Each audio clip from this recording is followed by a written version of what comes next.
É com grande prazer que o canal Contos e Histórias da Madrugada anuncia o lançamento do livro Uma Jornada ao Fantástico Mundo do Terror. Após receber a cabeça de seu primo em um pacote enviado do Brasil por Caleb Wolf, Klaus Blackwolf se prepara para retaliar e atacar Caleb e Lucien, o lobisomem branco caçador de monstros. Klaus sai da Alemanha e viaja para a Rússia. Ele se dirige a um vilarejo instalado na Rússia Central. Neste vilarejo se encontram os últimos descendentes diretos de Amon, o lobisomem negro que declarou guerra aos clãs de Caleb e Lucien, que descende diretamente de Velkan, o primeiro lobisomem, e Ishtar, seu filho mais velho. Klaus viaja sozinho. Depois de uma longa viagem que incluiu vários meios de transporte como avião, trem e até um carro alugado, ele chega ao vilarejo de Voltigorod, cidade do lobo em russo. Aqui moram os dois últimos filhos vivos de Amon que lideram a comunidade. Eles vivem isolados do resto do mundo, tentando evitar que os homens descubram que os lobisomens existem de fato. Todos nesta vila são lobisomens, mas eles vivem isolados e criam animais que comem. O vilarejo surgiu após Amon ser derrotado por Ishtar e Caleb. O lobisomem negro de olhos vermelhos se refugiou nesse vale afastado. Seus descendentes até hoje nutrem um ódio sem medida para com os humanos e contra Caleb e os descendentes de Velkan. Diz uma antiga lenda que os lobisomens mais antigos conservam poderes inimagináveis para as novas gerações. E é este poder que Klaus quer usar para derrotar de uma vez por todas os seus inimigos. Eros e Cronos são os filhos de Amon e são tão impiedosos quanto o pai. Eles teriam o poder de influenciar e manipular pessoas e lobisomens para acatarem suas ordens, como se hipnotizassem homens e feras que cumprem as suas ordens cegamente. É isso que Klaus deseja: formar um exército de homens e lobisomens que obedeçam aos comandos sem pensar e sem temer nada. Klaus chega à vila no começo da noite, quando a lua começa a despontar nos céus da Rússia Central. Mesmo sendo deste clã, Klaus teme por sua vida, pois não há garantias de que os lobos anciãos vão recebê-lo, ou mesmo aceitar a sua proposta. Aliás, não há garantia até de que ele permaneça vivo, pois os lobos podem considerá-lo uma ameaça também. Mas em nome de sua vingança, ele está disposto a arriscar. O líder da Irmandade dos Lobisomens para o carro em frente a uma velha cabana, instalada em uma rua próxima à mata que cerca o vilarejo. A imagem de um grande lobo negro talhada na porta da casa confirma que Klaus chegou ao lugar certo. Quando ele vai descer do automóvel, 4 homens altos e vestidos de preto o cercam. Eles parecem homens, mas seus olhos brilham com um vermelho intenso e suas mãos possuem longas garras. Eu sou Klaus Blackwolf, líder da Irmandade dos Lobisomens, filho de Urus e neto de Amon. Eu vim ver os anciãos, disse Klaus em alemão. Os guardas permanecem impassíveis e um deles fala algo em um antigo dialeto, tão antigo que Klaus demorou para entender. Eu vim em paz e trago notícias que eles precisam saber, responde Klaus finalmente. Mesmo assim, os guardas não se mexem, até que uma voz forte como um trovão ecoa dizendo: Deixem-no passar. Ele é mesmo quem diz ser. Ordena Cronos, um enorme lobisomem negro que está parado na porta da cabana. Meu senhor, trago notícias do mundo exterior. Notícias que o senhor precisa saber com urgência. É sobre seu filho Peter, responde Klaus. Então entre, meu sobrinho. Vamos conversar, responde Cronos. Klaus pega uma caixa no carro e caminha devagar e respeitosamente até a cabana. Ao chegar próximo a Cronos, ele se curva e beija a mão do ancião e diz: Meu senhor. Em seguida, os dois entram na casa. Eros, venha ver quem está aqui, diz Cronos, chamando seu irmão. Passos muito pesados anunciam a aproximação de um lobisomem enorme, ainda maior que Cronos. O monstro é tão grande que se move com cuidado para não derrubar as coisas dentro da cabana. Ao ver Klaus, o monstro se transforma em um homem igualmente grande, porém com a aparência de um idoso. Ora, se não é o pequeno Klaus, filho da nossa irmã. Ele parece muito bem, você não acha, Cronos? Exclama Eros, que em seguida abraça Klaus. Parece bem mesmo. Você parece que realizou o sonho de expandir a Irmandade para o resto do mundo. No entanto, sinto uma aura de preocupação em você, meu sobrinho. Por isso diga, O que te trouxe aqui? Sei que não foi apenas saudades destes dois velhos lobos, observou Cronos. O senhor, como sempre, muito observador, meu tio. Estou aqui para pedir ajuda. A Irmandade está sob ataque. Perdemos mais integrantes nos últimos 10 anos do que em toda a nossa história. É um ataque liderado por Caleb Wolf e um lobo albino muito poderoso que eu acredito ser descendente direto de Velkan, disse Klaus. Cronos ouviu tudo calado, mas pareceu não se abalar. Esta guerra começou há mais de 600 anos. Sempre houve muitas perdas para todos os lados. Por que desta vez é diferente? Perguntou o lobo ancião. Porque desta vez eles atacaram o coração da Irmandade, meu senhor. Veja por si mesmo, disse Klaus, colocando a caixa em cima da mesa. Quando Cronos abre, ele vê a cabeça de seu filho Peter. O velho lobo então solta um urro de dor e raiva. Ele se vira para Klaus, o pega pelo pescoço e o joga para o outro lado da sala como se fosse um boneco de pano. Em seguida, ele pula e imobiliza Klaus no chão. Como pôde deixar meu filho morrer? Diz o lobo ancião. O barulho da confusão atrai a atenção dos guardas que entram na cabana, mas basta Cronos olhar para eles que todos param, pois sabem que não devem interferir. É Eros que intercede a favor de Klaus. Cronos, não derrame mais sangue. Vamos ouvir o que Klaus tem a dizer. Depois, se você ainda não se convencer, pode matá-lo. Eu não o impedirei. Klaus sabe que sua vida está por um fio. Meu senhor, eu garanto que não tive culpa na morte de Peter. Eu peço misericórdia. Deixe-me contar a história toda, implora Klaus. Cronos o ergue do chão, aproxima o rosto do homem de sua mandíbula e diz: Se mentir para mim, ou eu desconfiar que você foi um covarde que deixou Peter morrer, eu te farei em pedaços. Foi claro? Klaus concorda com um aceno de cabeça. Então Cronos o joga em uma velha poltrona, vira-se para os guardas que estão parados observando tudo e diz: Saiam. Os homens saiam o mais depressa que podem. Klaus então conta sua versão da história de como Caleb e Lucian teriam armado uma emboscada para matar Peter e os outros integrantes da Irmandade. Caleb Wolf. Há muito tempo não ouço esse nome, comentou Eros. Ele é o filho mais novo de Kurgan, o último descendente direto ainda vivo. Eu me lembro dele. Era grande guerreiro assim como o pai. Pena que se voltou contra a própria raça, disse o ancião. Com ar muito sério, Cronos falou. Você tem certeza que foi Caleb quem matou Peter? Não foi o lobo albino? Meu senhor, responde Klaus. A informação que tenho é de que o lobo albino feriu gravemente Peter, mas quem matou foi Caleb. De qualquer forma, esse lobo albino matou também meu irmão Percival e seus filhos. É um lobo muito poderoso. Está sendo ajudado por Caleb e por alguns humanos. Humanos ajudando lobisomens? Tem certeza? Isso é impossível. Nós caçamos humanos, não os ajudamos, exclamou Eros. Mas é isso mesmo, meu senhor. Caleb já trabalha para alguns governos e agora tem esse albino que parece querer ser herói e revelou sua identidade para algumas pessoas, respondeu Klaus. Nessa hora, Cronos faz uma observação. Se esse albino é tão poderoso assim e for mesmo descendente direto de Velkan, precisamos eliminá-lo. Ou ele pode se tornar rei e comandar os outros clãs contra nós. Você sabe o nome desse albino e onde podemos encontrá-lo? Seu nome é Lucian e mora no Brasil. Mas talvez não precisemos caçá-lo. Pelo bilhete que Caleb mandou, eles virão atrás de mim.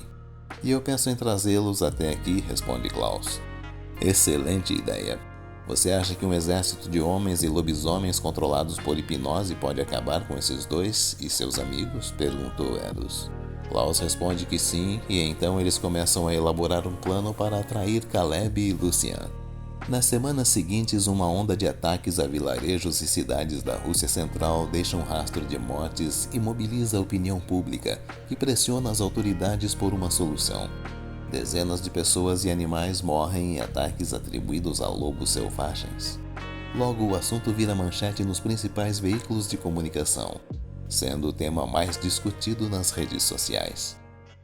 Sozinho em sua chácara no interior de São Paulo, Lucian reflete sobre os últimos acontecimentos. Ele sabe que a guerra contra a Irmandade dos Lobisomens está apenas começando.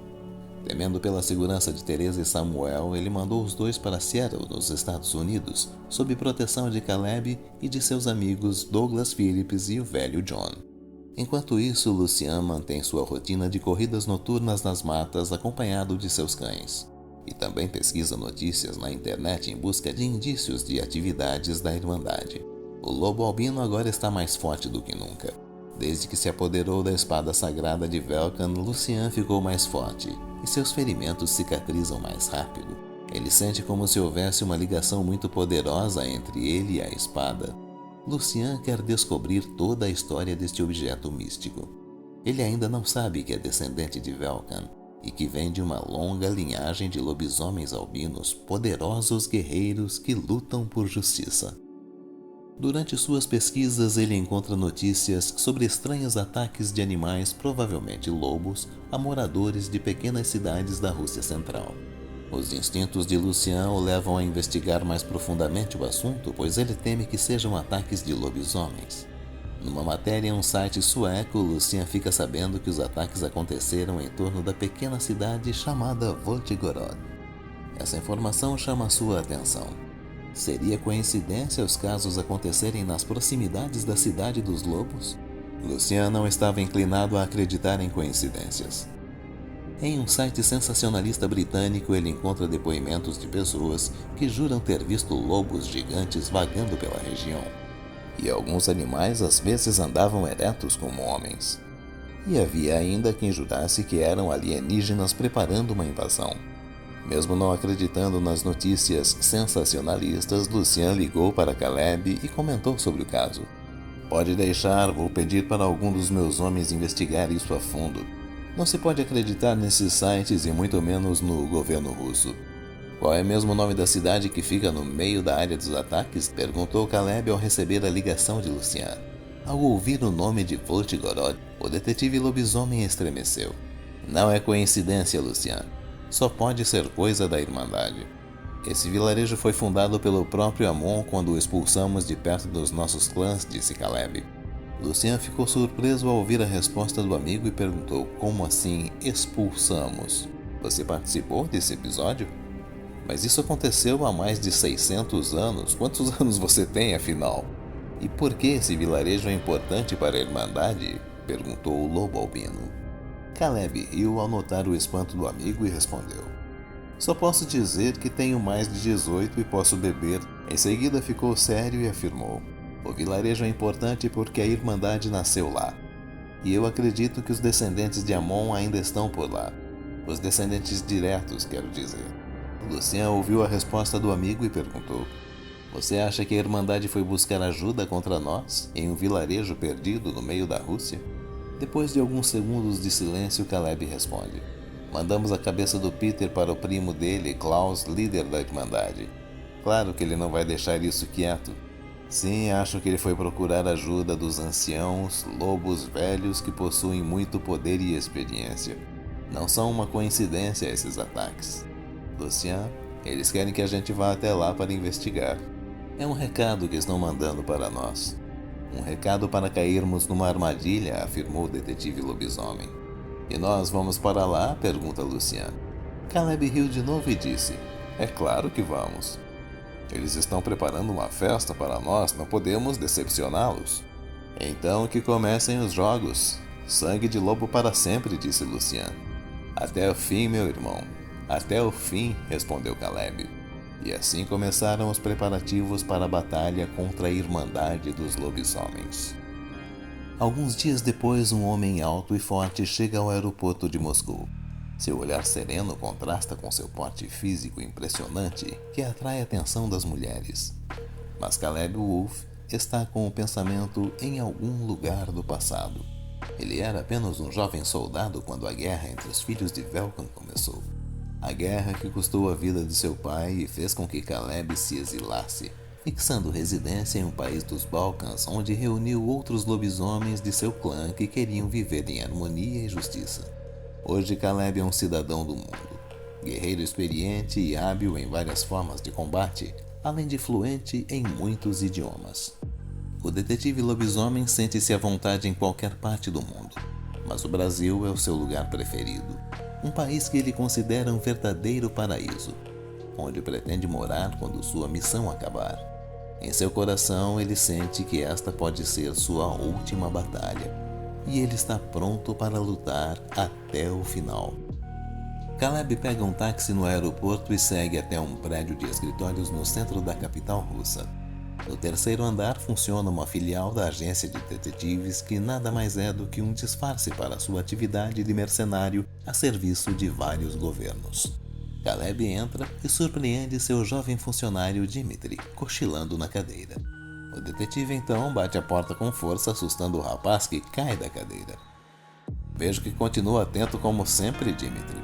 Espero não tê-lo assustado, diz Caleb, rindo.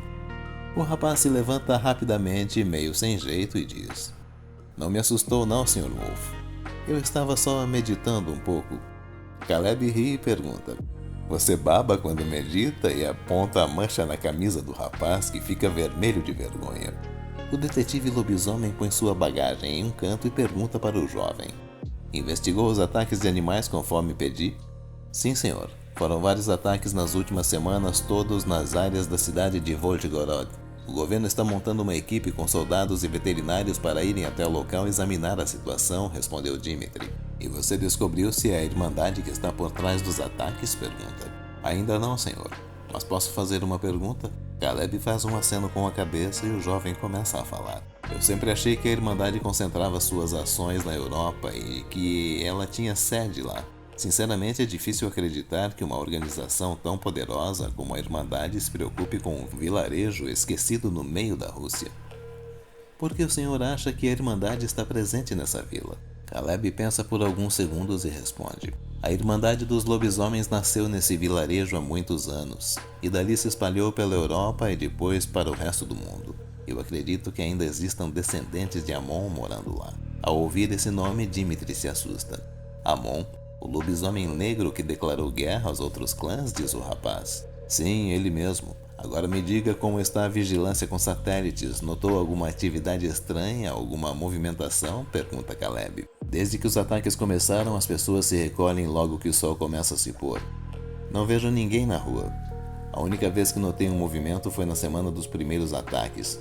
Um carro com placas de Moscou chegou e parou em frente a uma cabana, quase no final da rua, próximo à mata. Um homem desceu do carro carregando uma caixa e entrou na cabana e saiu algumas horas depois. Além disso, nada de diferente nos últimos dias, respondeu Dmitri.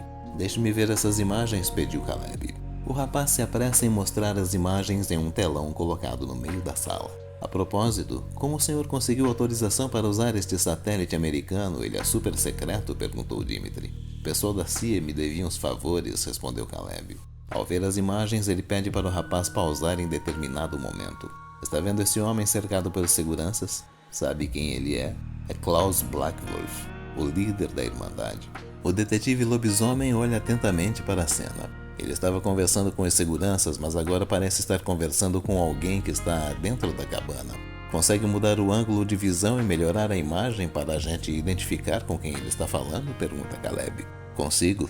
Vou adiantar um pouco as imagens para ver quem é, responde o rapaz. Nas imagens a seguir, eles veem Klaus pegar uma caixa no carro e caminhar até a cabana. Ao chegar à porta, ele faz uma reverência para alguém. Pare a imagem agora e tente melhorar, por favor, pede Caleb. Assim que Dmitri faz isso, a imagem de alguém muito grande aparece. Ele está no escuro, mas parece ser um homem alto, diz o rapaz. Não é homem coisa nenhuma, olha a mão dele, são garras. É um lobisomem. Tente melhorar a imagem do rosto. Quero ter certeza de quem é, diz Caleb. Logo a imagem de um grande lobo aparece no telão. Cronos, eu sabia. Você ainda está vivo, seu lobo desgraçado, exclama Caleb. Em seguida o detetive pega o celular e liga para Lucian. A Irmandade está mesmo por trás dos ataques aqui na Rússia. Venha para cá o mais rápido que puder. Vamos precisar de ajuda. Traga o Douglas, disse Caleb. Em seguida ele se vira para o jovem russo e diz: Reúna nossos homens. Eu espero que você seja melhor em combate do que na vigilância. A guerra vai começar. A escuridão se aproxima. O vento uiva. E os suspiros de sombras assombram as noites insones. É com grande prazer que o canal Contos e Histórias da Madrugada anuncia o lançamento do livro Contos e Histórias da Madrugada. Uma jornada ao fantástico mundo do terror.